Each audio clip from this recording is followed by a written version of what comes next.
हमने पिछले लेक्चर में डिस्कस किया था मैनिपुलेशन के बारे में। इंस्टीट्यूशनल फंडिंग कैंडल्स क्या हैं, किस तरीके से institutional funding candles manipulation create करते हैं। तो आज हम डिस्कस करने जा रहे हैं कि हमने ट्रेड किस तरह से लेनी है कि इंस्टीट्यूशनल फंडिंग कैंडल्स जब बनती हैं और मैनिपुलेशन जब होती है तो हमने बाई की ट्रेड किस पोजीशन पर लेनी है और सेल की ट्रेड किस पोजीशन पर लेनी है। लेकिन उससे पहले इंस्टीट्यूशनल फंडिंग कैंडल्स के कुछ क्वेश्चन माइंड में आते हैं, वो भी मैं आपको क्लियर करवाता चलूँ। तो अगर अभी तक आपने चैनल को सब्सक्राइब नहीं किया तो इसको सब्सक्राइब कर लें, और अगर आप फिजिकली या ऑनलाइन मुझसे क्लासेस लेना चाह रहे हैं तो मेरे इस कॉन्टैक्ट नंबर पर आप रब्ता कर सकते हैं और मेरे व्हाट्सएप ग्रुप को भी ज्वाइन कर सकते हैं जो कि डिस्क्रिप्शन में मौजूद है। तो let's start now. Why do institutional funding candles work, ये क्यों काम कर रही होती है, वजह क्या होती है, इंस्टीट्यूशनल फंडिंग कैंडल्स के बनने की वजह क्या है मेन। मैं पहले भी आपको बता चुका हूं कि इसकी जो मेन रीजन है वो है लिक्विडिटी जनरेट करना, कि रिटेलर्स को लिक्विडेट करना, मार्केट को मूव कराना, क्योंकि लिक्विडिटी जो है वो मार्केट के क्या होता है, फ्यूल होता है।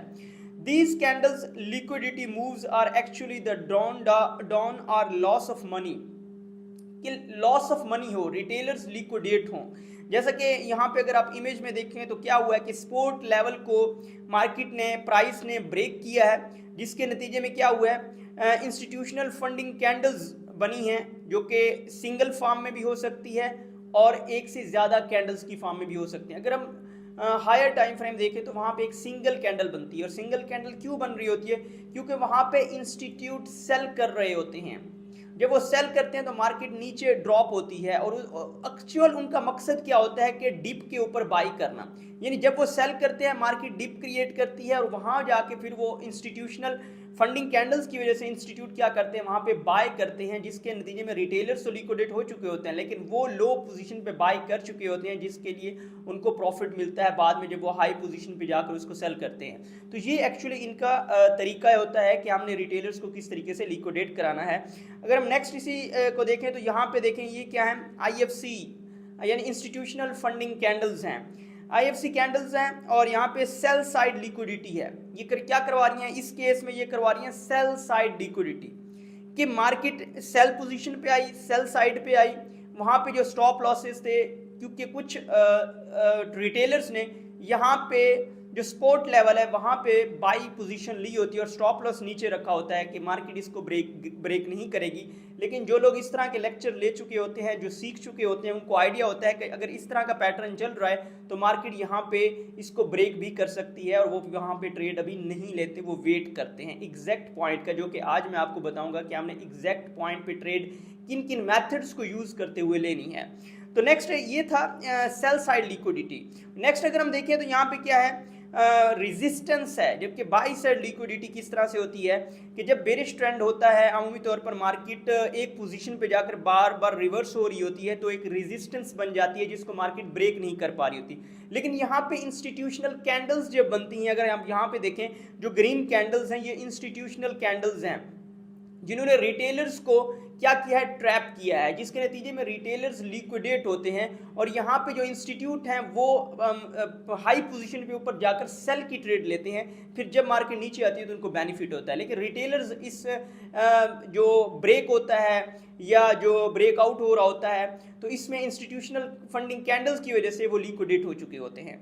अगर हम यहाँ पे देखें तो ये क्या है, बाई साइड लिक्विडिटी है, क्योंकि मार्केट बाई पोजीशन पे जा रही है, क्योंकि नीचे बेरिश ट्रेंड चल रहा है। अगर हम मार्केट बाई साइड पे जा रही है तो फिर इसके नतीजे में क्या हो रहा है कि बाई साइड लिक्विडिटी मार्केट क्या करती है, ग्रैब कर रही होती है।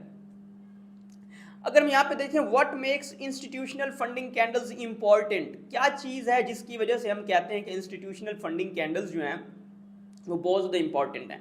Institutional funding candles helps to identify, ये हमारी मदद कर रही होती हैं कि हमें पता चल सके किस चीज़ का, ऑर्डर फ्लो का और मार्केट स्ट्रक्चर का।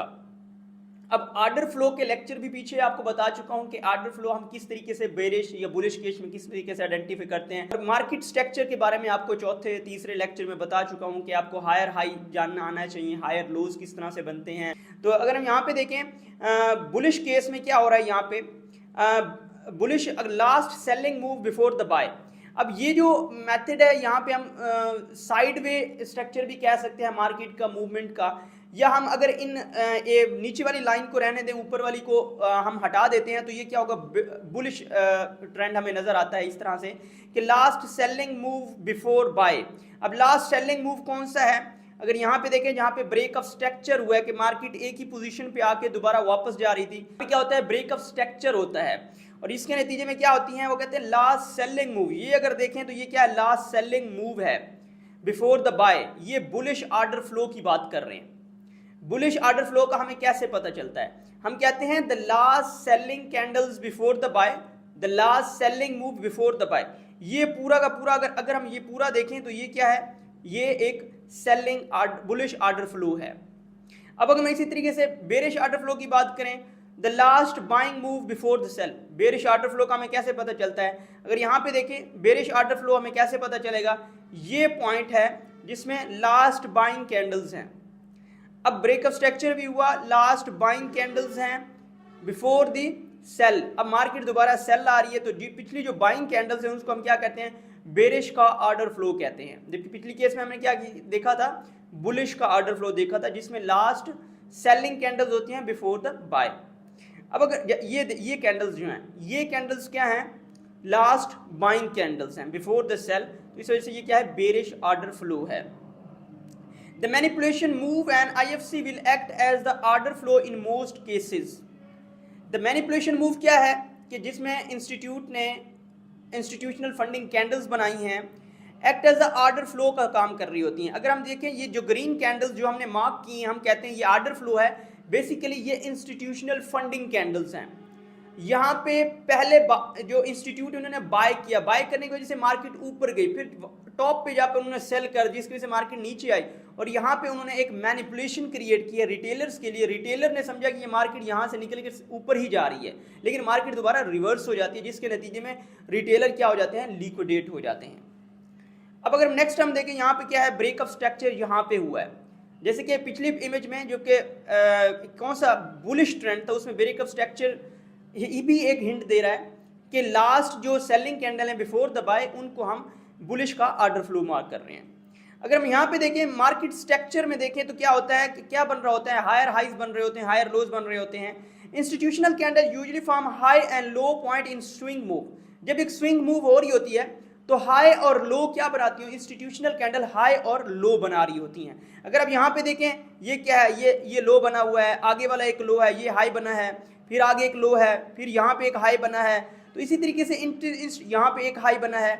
इंस्टीट्यूशनल कैंडल्स क्या बना रही होती हैं, हाई और लोज बना रही होते हैं इन स्विंग मूव के अंदर। नेक्स्ट अगर हम देखें, after the manipulation you look out the trade setup in the dominant trend direction.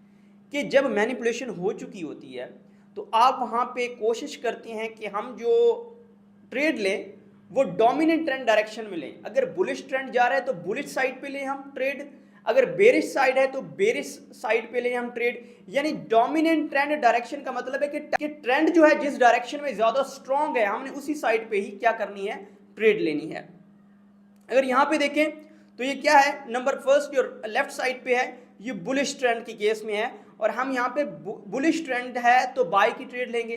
अगर हम दूसरी साइड पे देखें, अगर यहाँ पे क्या है, ये देखें, ये क्या है, ग्रीन कैंडल्स इस तरीके से बनती हुई ऊपर जा रही होती है, ये बुलिश ट्रेंड है तो यहाँ पे हम बाय की ट्रेड लेते हैं।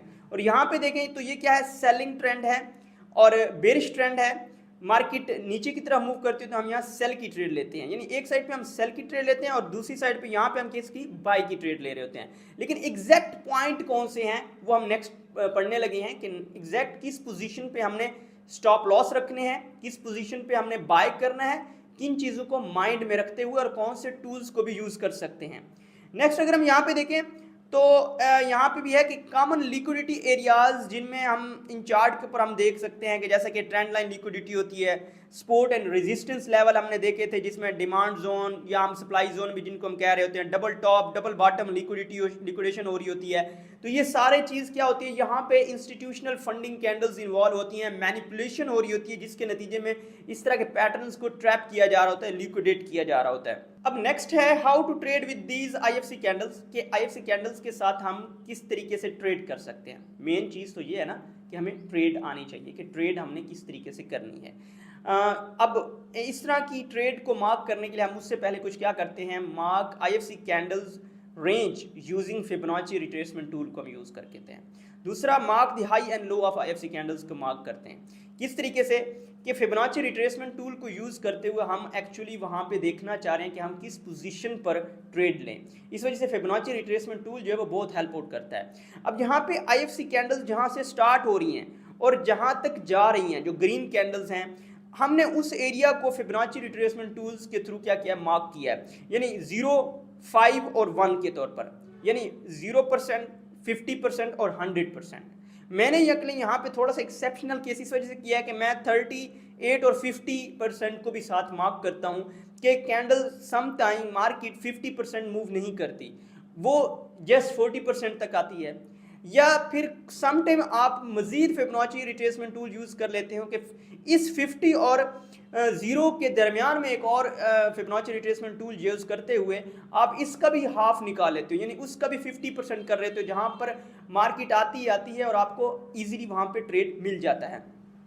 अब अगर यहाँ पे देखिए तो ब्रेकअप स्ट्रक्चर होता है, जैसे ही मैनिपुलेशन हुई है, मार्केट ने रिवर्स डायरेक्शन में मूव किया क्योंकि बेरिश ट्रेंड था, मार्केट वापस आई और उसके बाद मार्केट दोबारा अप ट्रेंड मूव करती है। अब ये जब मार्केट दोबारा मूव कर रही है तो तब जाकर हमने क्या करनी है, यहाँ पे ट्रेड इजीली ले सकते हैं। एक तो अगर हमें मैनिपुलेशन का फौरन पता चल गया है, वहां पे आप इतने शार्प हैं कि मैनिपुलेशन के दौरान ही आपको अच्छी ट्रेड ले लेते हैं और आपका अच्छा प्रॉफिट बन जाता है, ये भी एक्सेप्शनल केसेस होते हैं। लेकिन अगर आप ज़्यादा मेंटली सेटिस्फाइड स्ट्रॉन्ग रहना चाहते हैं तो जब ये मैनिपुलेशन हो चुकी है, मार्केट नीचे आई है ब्रेकअप स्ट्रक्चर की, उसके बाद पुल बैक करिए मार्केट, उस पुल बैक में मार्केट इस फिबोनाची जो कि हमने ड्रॉ किया है उसके 50% या यूँ समझ लें 1 से 50 के दरमियान, यानी 100 से 50% के दरमियान मार्केट जाएगी, यानी 20% मूव करे या 30% मूव करे, तो वहाँ पर हमने क्या लेनी है, ट्रेड ले लेनी है। तो नेक्स्ट भी अगर आपको दिखाता हूँ, अब ये कौन सा एरिया, ये जो वो एरिया है जहाँ पे हमने फिबोनाची रिट्रेसमेंट टूल यूज़ किया है, यानी 100 से ऊपर से नीचे की तरफ हमने मूव किया, यानी 0 से 100 या नीचे इस तरीके से आपको ईजिली आइडेंटिफाइड हो जाएगा। और नेक्स्ट अगर हम देखें तो ये क्या है, अब यहाँ पे हो रहा है ब्रेकअप स्ट्रक्चर भी हो रहा है, ये बुलिश ट्रेंड के केस है। बुलिश ट्रेंड के केस में हमने कहाँ पे फिबोनाची रिट्रेसमेंट टूल किया, ये यहाँ पे यूज़ किया है। यहाँ पे क्या हो रहा है, एक्चुअली इंस्टीट्यूशनल फंडिंग कैंडल्स का हाई है और नीचे क्या है, लो तक, इसके दरमियान हम फिबोनाची रिट्रेसमेंट टूल यहाँ पे यूज़ करते हैं। फिबोनाची रिट्रेसमेंट टूल जब हम यूज़ करते हैं तो 0 से 100 तक हमें वैल्यूज़ 3 पार्ट्स के अंदर, ये 4 पार्ट्स में हम डिवाइड कर सकते हैं। 50% यानी 0.5 हो गया और 100% यानी 1 पॉइंट के ऊपर। अब मार्केट जो है ये 50 से 1 के दरमियान आएगी, यानी कि यहाँ पर आएगी तब हम जाकर एक ट्रेड ले लेंगे। या आप इस सेंस में भी ले सकते हैं कि जैसे मैनिपुलेशन हुई है, आप इतने शॉर्ट माइंडेड हैं, आपको पता चल गया कि ये मैनिपुलेशन है, आप यहाँ से भी बाई की ट्रेड जब लेते हैं तो वो भी आपको प्रॉफिट देती है। और मार्केट जब दोबारा टेस्ट करने इस पोजीशन को आती है जहाँ पे हमने फिबोनाची रिट्रेसमेंट टूल के थ्रू ये 150 और 0% को मार्क किया, तो यहाँ पर 50 के ऊपर आकर 50 और 100 के दरमियान, यानी 0.5 और 1 के दरमियान आप दोबारा एक ट्रेड सेट कर सकते हैं। लेकिन फिर आपको ये भी आइडिया होना चाहिए कि आपने स्टॉप लॉस कहाँ पे रहना है, जो कि फर्दर हम डिस्कस करने लगे हैं। तो ये क्या है, बुलिश ट्रेंड के केस में कि मार्केट जब बुलिश ट्रेंड में जा रही हो तो इस तरह का पैटर्न बनाती है। जबकि पिछला क्या था, ये बेरिश ट्रेंड था, और ये क्या है, बुलिश ट्रेंड के केस में कि जब मार्केट अपवर्ड मूव कर रही है। तो नेक्स्ट अगर हम देखें तो ये जो एरिया था क्या था, जिसमें हमने क्या मार्क किया, फिबोनाची रिट्रेसमेंट टूल यहाँ पे यूज़ किया, जिन कैंडल्स को इस्तेमाल करते हुए हाई कहाँ है, लो क्या है, इस पोजीशन को। तो नेक्स्ट अगर हम देखें ट्रेड के अंदर हम इंटर कैसे होते हैं, अगर यहाँ पे देखें, अब ये एक बुलिश ट्रेंड है ऊपर वाला। सबसे पहले हम बुलिश ट्रेंड को भी साथ और बेरिश को भी साथ साथ लेकर चलते हैं। ऊपर वाला है बुलिश ट्रेंड। अब बुलिश ट्रेंड ने मार्केट ने क्या किया है, मैनिपुलेशन की है। हमने फिबोनाची रिट्रेसमेंट टूल यूज करते हुए 1 से 0 के दरमियान, यानी 0, 0.5 और 1, ये हमने फिबोनाची रिट्रेसमेंट टूल से जो आईएफसी कैंडल्स हैं उन पर मार्क किया है, ठीक है। अब उसके बाद मार्केट अपवर्ड मूव किया है। अब मार्केट जब अपवर्ड मूव करती है तो उसके नतीजे में वो ब्रेकअप स्ट्रक्चर भी कर रही है, और उसके बाद दोबारा मार्केट क्या करती है, पुल बैक करती है। उस पुल बैक के नतीजे में मार्केट दोबारा वापस आई। अगर एरोज आपको नजर आ रहे हो यहाँ पे, तो मार्केट वापस आई है और 1 से 0.5 के पोर्शन के दरमियान यहाँ से होती हुई मार्केट दोबारा अपवर्ड बुलिश ट्रेंड में मूव कर गई है। अब यहाँ पे हमें कैसे पता चलेगा कि हमने किस पोजीशन पे ट्रेड लेनी है? नीचे है बेरिश ट्रेंड। अब बेरिश ट्रेंड में क्या हुआ कि मार्केट ने ब्रेकअप स्ट्रक्चर किया, ऊपर मूवमेंट की है। जैसे ही ब्रेकअप स्ट्रक्चर हुआ है, मैनिपुलेशन हुई है। यहाँ पे हमने फिबोनाची रिट्रेसमेंट टूल से उन मैनिपुलेशन कैंडल्स को मार्क किया है 0 से 1, यानी 1 0.50। इसको हम इस तरीके से प्रेजेंट कर सकते हैं 0, 50%, 100%। अब जो मार्केट क्या करती है, दोबारा नीचे मूव करती है, ब्रेकअप स्ट्रक्चर करती है और उसके बाद दोबारा पुल बैक करती है। माइनर जब पुल बैक होता है तो वो पुल बैक जो है वो 0.5 और 1 के दरमियान होते हैं। तो हमने जो ट्रेड लेनी है फिबोनाची की 1 और 50% के दरमियान यहाँ पे सेटअप कर लेना है। और अगर हमें इस चीज़ का भी आइडिया ही नहीं हो रहा कि इसका मिडिल क्या है, तो हम 0.5 यानी 50% और 100% के दरमियान दोबारा फिबोनाची रिट्रेसमेंट टूल से क्या करते हैं, ड्रॉ कर लेते हैं और हमें मजीद आइडिया हो जाता है कि अच्छा इस तरीके से हमें इस चीज़ को ड्रॉ करना है, ताकि हमें मजीद क्लैरिफाई हो जाए कि हमने यहाँ पे ट्रेड लेनी है, ताकि हमारी ट्रेड मिस ना हो जाए। अब नेक्स्ट यहाँ पे देखिए क्या है, it is mostly prefer to enter a trade इधर near the opening price. Opening price क्या है जिसको हम 100 मार्क कर रहे हैं, या तो हम ओपनिंग प्राइस के ऊपर इंटर हो जाएं और एट द 50% यानी फिबोनाची के 0.5 के ऊपर ऑफ इंस्टीट्यूशनल कैंडल। अब ये इंस्टीट्यूशनल कैंडल के ऊपर हमने फिबोनाची रिट्रेसमेंट टूल यूज किया है। तो वो ये मैं बेसिकली आपको समझाना चाह रहा हूं कि या तो आप फिबोनाची के 1 पॉइंट जिसको हम मेंशन कर रहे हैं, जहां पे 1 लिखा हुआ वहां पे एंट्री लगा दें, या आप 0.5 यानी 50% में एंटर हो जाएं, या फिर आप इस तरह करें 1 और 0.5 के दरमियान एक और फिबोनाची रिट्रेसमेंट टूल के थ्रू इसको डिवाइड करें और उसका 50% कर दें, यानी 50 का 50% कर दें और वहां पे ट्रेड ले लें। जैसे कि अगर नेक्स्ट अगर हम देखें तो यहाँ पे क्या है, ये है ट्रेड जोन है, ये बुलिश का क्या है, ये ट्रेड जोन है। अब ट्रेड जोन ये 2 सेंस में हो सकता है। अब बुलिश केस में भी कोई ट्रेड जोन है, जैसे कि यहाँ पे ये यहाँ ट्रेड जोन है, ये ट्रेड जोन है। अब ये जो ट्रेड जोन है ये तब के ट्रेड जोन है जब मैनिपुलेशन हो रही है। उस टाइम 0 से 50% जब मार्केट नीचे मूव करती है, ये तब के ट्रेड जोन है कि जब क्या कर रहे हैं, इंस्टीट्यूशन बाय कर रहे हैं। मैनिपुलेशन की, मार्केट नीचे आई, उनके जो लिमिटेड आर्डर्स थे उनको फिल किया, उसके बाद वो मार्केट ऊपर अपवर्ड मूव करेगी, ये उस टाइम जो प्रॉफिट जनरेट हुआ।